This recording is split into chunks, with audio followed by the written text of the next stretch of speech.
very hip. Boy, I don't know if he lost a bet or what is happening here, if this is by choice, but either way, a man of style and fashion. He is playing Mud, which is a deck that I'm not sure if he's ever played before. Normally, we've seen Rill play Storm. We've seen him play, again, Grixis Delver, but he's going with the Artifact approach here. While Brandon Dye is just playing a more traditional deck in Rug Delver, you've got the Mud deck listed in front of you. I know there's some Chalices hanging out there that are obviously very good against Rug Delver. What else do you see?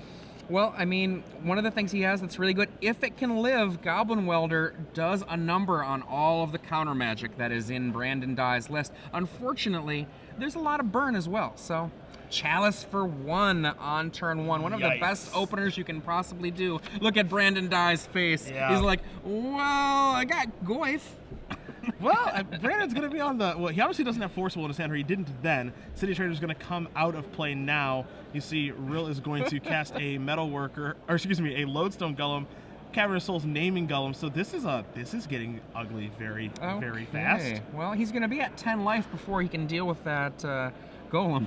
Here's the thing. Tarmogoyf isn't going to grow, and obviously Dye has looks like a 1-lander, because that's what Rug Delver does, is they ponder and brainstorm to find their lands, which he can't do because of Chalice of the Void. So Delver of Secrets is going to be discarded, and I think this game is going to be over pretty quickly here, Adrian. Oh, yeah. So if you're Brandon, you can try to glean some information, but let me ask you this question here, because we have a game that's, for all intents and purposes, pretty much done for here. Yep. Do you concede before discarding there?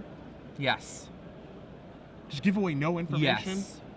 Because now, Rill knows that keeping a hand that has Chalice on 1 that he can play on, Chalice for 1 that he can play on turn 1, it's just going to be like an auto keep.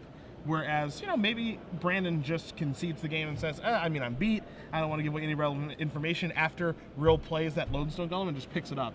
I mean, let's pretend that you're Eric Rill and he concedes after laying, I don't know which fetch land he laid, but I might... Scalding Tarn. Mm-hmm. So let's pretend that Eric Rill sees that Scalding Tarn. I might bring in Witchbane Orb. Maybe I'm playing against Storm. Sure. Maybe that Chalice for 1 was enough and I just beat Storm, Like, that little bit of information gives enough for me to know that Ensnaring Bridge can have some utility. Yeah, I mean, you can certainly put your opponent on some on like a range of decks with when they just play a Scalding Tarn and they concede the game. But now it's just like a Delver was discarded, so now it's a very small range of decks, which is like Rug Delver or the Grixis Delver deck that Rill actually won with in Cincinnati, and now he can actually sideboard appropriately where there's no really hidden information. Yeah, I mean, I look at it, and some people don't like Ensnaring Bridges for anything other than Emrakuls and such, but I think Eric's hand can empty out fast enough that it's going to be good against Goyfs and against Delvers. Yeah, I mean, you've got Delvers that are going to flip into Insectile Aberration. Those will be 3/2s. Nimble Mongoose are going to turn into 3/3s because of Threshold. Goyf is oftentimes going to be a 3/4 or a 4/5 in Legacy, so Bridge can just shut those things down quite often, actually. I'm kind of with you there. As we take a look at the sideboard here, on Dye's side, he's going to be down a game here, so he'll be on the play. Soft Elemental, Life in the Loam, 3 Submerge, 2 Flusterstorm, 1 Pyroblast, 1 Red Elemental Blast, 3 Tormod's Crypts, 2 copies of Rough and Tumble, and the obvious one in 1 copy of Ancient Grudge. You do find Ancient Grudge oftentimes in the sideboard of Rug Delver decks, but a lot of the time it's just a one-off. In Eric Rill's deck, I also don't mind 1 Spellskite. His board for the full of it is 1 Summoning Trap, 1 Spellskite, 1 Staff of Nin, 1 Witchbane Orb, 1 Lodestone Golem, 1 Blood Moon, 4 Ensnaring Bridge, 1 Spine of Ishsa, 1 Crucible of Worlds, and 3 Trinisphere. Spellskite can protect a valuable artifact of some kind, can protect a Goblin Welder. Yeah, I kind of like that as an option. It can block a Goose. Yeah, that's true too. There's a chance it can get in front of a Tarmogoyf as well. It can only be a 3/4. I actually kind of like that. Rill's deck is interesting again because he does have Chalice of the Void, which is obviously fantastic if it does resolve against Rug Delver. He also has some copies of Blood Moon hanging out here too. Looks pretty similar to the deck list that Ali Antrazi was advocating a couple weeks back.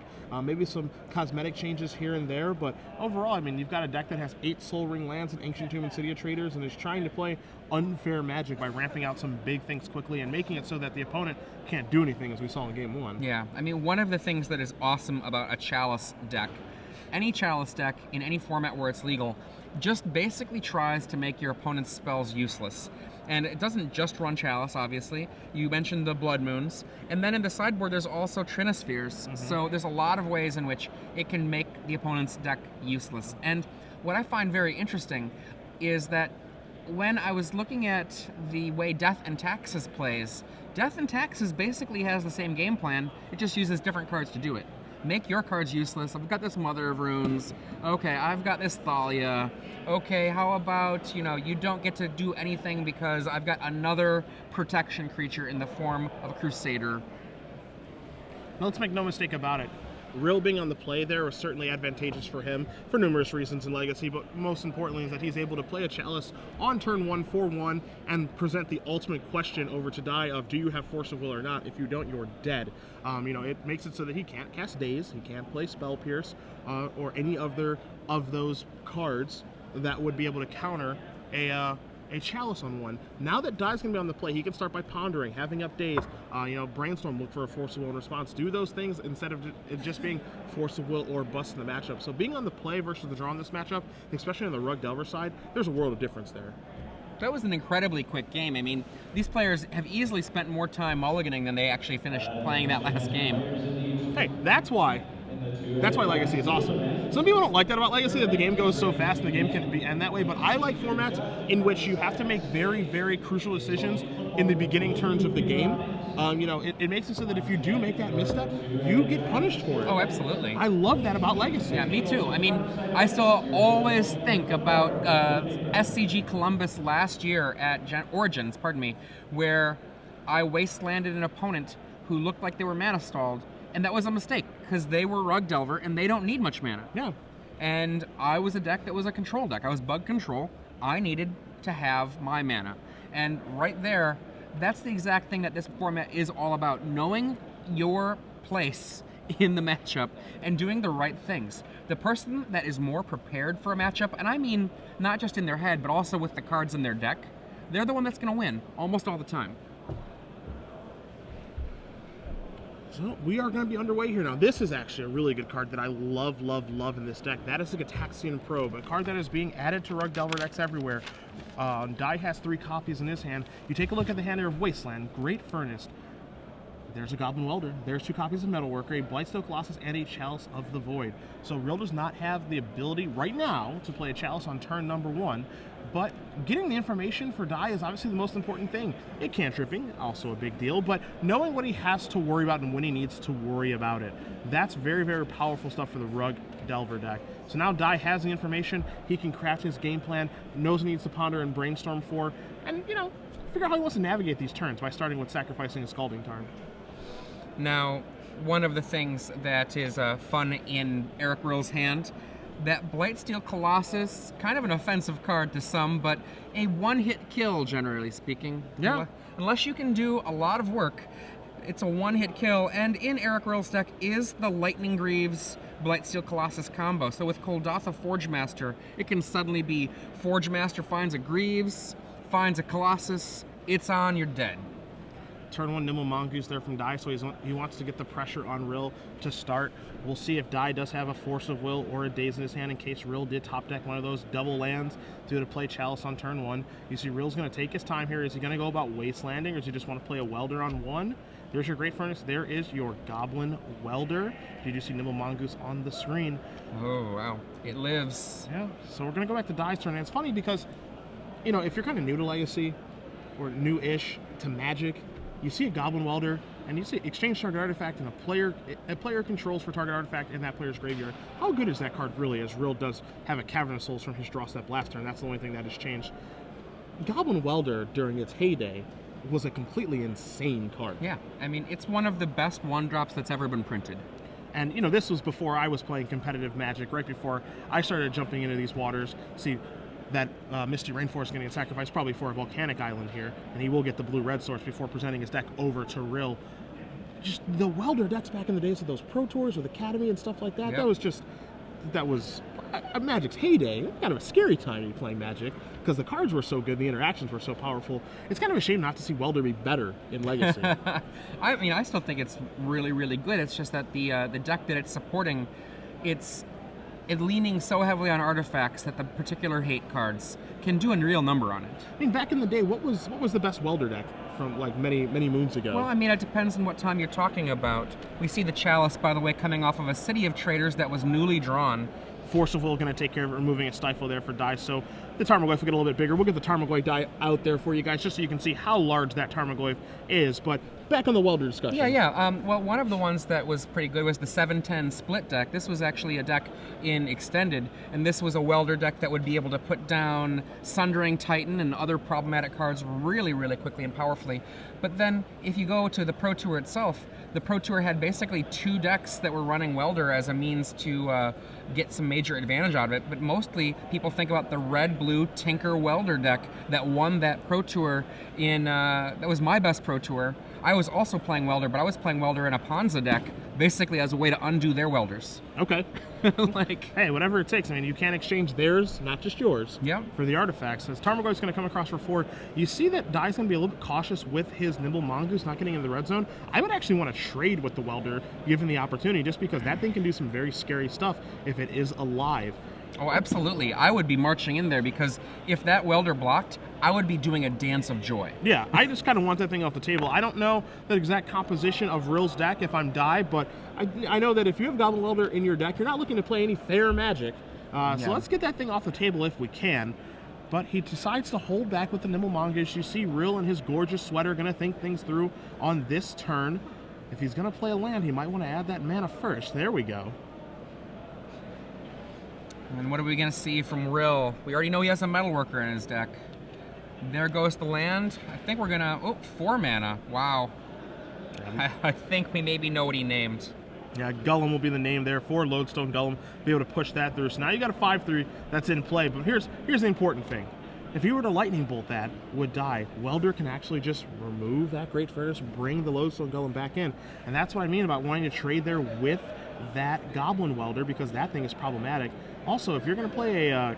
okay, so he's going to play a Delver Secrets, but that's going to cost him one more mana. Lodestone Golem, buddy. You have to pay the price on that thing. Now, it's not vintage, so it's not completely broken, but it's still really good. And now Lodestone Golem is actually doing a nice job of holding down the fort. The problem here for Rill is that he's a big mana deck. You know, we know he has a Blightsteel Colossus in his hand, for goodness sake. So he's this big mana deck that he needs to get to, I mean, at least 6 mana to really get things going here. He's only got 2. Well, at least lucky for him, he's got 2 Metalworkers in his hand. Yeah. And Metalworker, if you're not sure, it's a 3 mana creature that taps, reveal a number of artifacts, get 2 mana for each one of those artifacts. So he really needs a land here to be able to put that into play. He does have a land. It's that Wasteland he's been holding, and there is your Metalworker. So we're going to see if this is going to resolve, and I guess it's a lot to resolve. Daze can't happen because of Lodestone Golem. Neither can Force of Will. So Metalworker is in. There is a Daze off the top. Going to turn Delver into Insectile Aberration. Rill knows that he has to worry about Daze now, but it's really not going to be that big of a problem, I don't think. Metalworker's going to start pumping out some mana. Lodestone Golem is actually going to make it so the Daze isn't even that great. But we're going to see at least 3 damage come across in the air here for Dai, to put Rill down to 13. What's amazing right now is Brandon's life total is just, they're tied on life. Yeah. 2 probes, couple fetches, and a Force of Will. Yeah. I was wondering how he got down to 13, but no, those probes aren't free. Yeah, I mean, they feel free until you look at the cost of your health. Now Eric Rill is in the, I think, pretty solid position. Here he goes, wasting one of the lands. Goodbye, Red Source. You see Brandon die, put some mana in his pool. I believe we're going to see Eric Rill entering the attack step in order to force Brandon to choose to do something. Now, with only 2 mana available, it has to be a 1 mana spell. He does have 4 lightning bolts.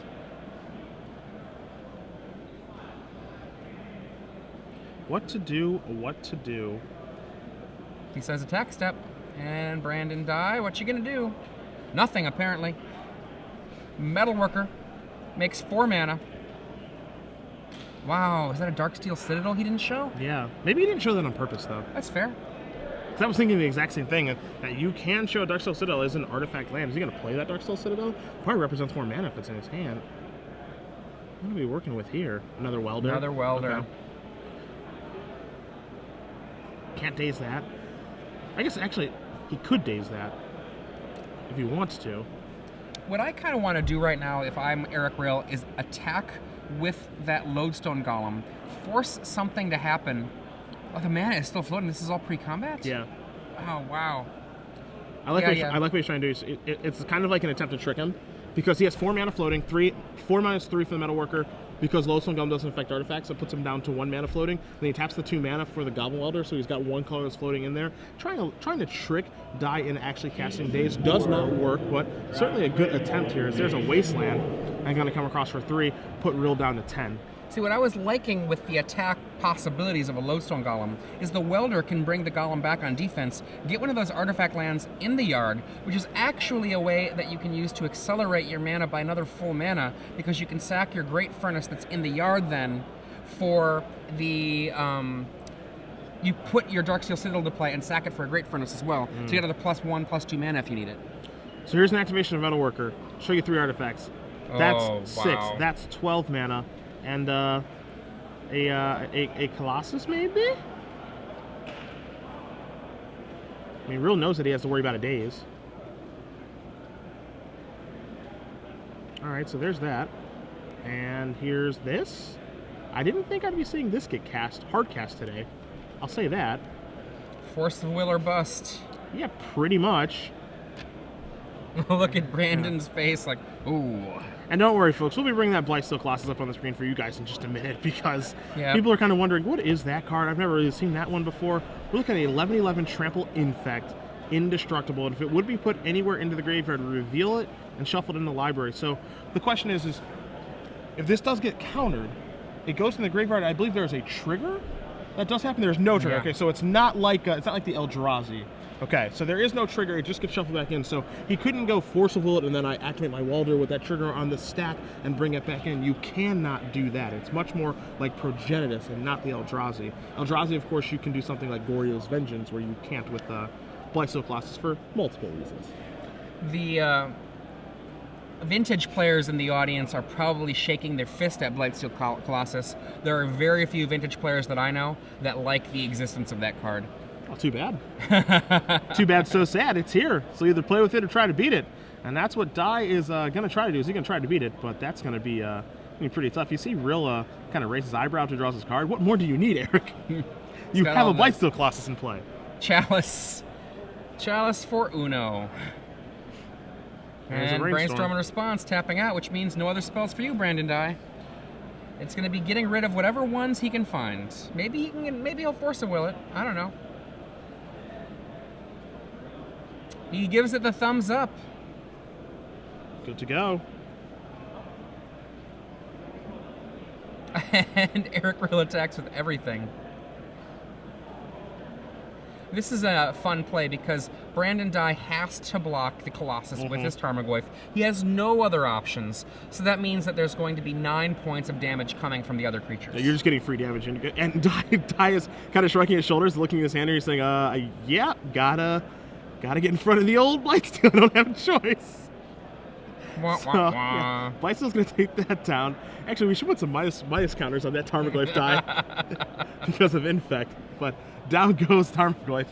And as you mentioned, Dai's going to take a bunch of damage. 5, 6, 7, 8, 9 damage from the Welders, the Metalworkers, and that Lodestone Golem. And I don't think he's going to have enough to be able to kill Rill here. You see he's got a handful of counter magic. You see a Spell Pierce, some other things, but it's not going to be enough. And Eric Rill, the Star City Games Cincinnati Legacy Champion, is off to a beautiful start this weekend, defeating Brandon Dai, defeating Rug Delver 2-0 in pretty decisive fashion there. Yeah, that was very decisive. Game 1, Chalice of the Void, this game's over. Game 2, took him a little while to start getting to his big mana, but once he did with the Metalworkers, bang, Blightsteel Colossus, not Darksteel Colossus. Pfft, that card's never going to see play again. Yeah. Forget Darksteel Colossus. Give me Blightsteel Colossus. Get you dead. So Eric Rill, 3-0. Yeah, good for him. And, one of the things about that Blightsteel Colossus, why those vintage players don't like it, there were a ton of really interesting choices that players would make about whether they wanted Darksteel Colossus or whether they wanted this or that in various different decks. Blightsteel Colossus basically changed all of those questions into just one answer. Yep. This is the only one. This is what you get. What else are you going to get?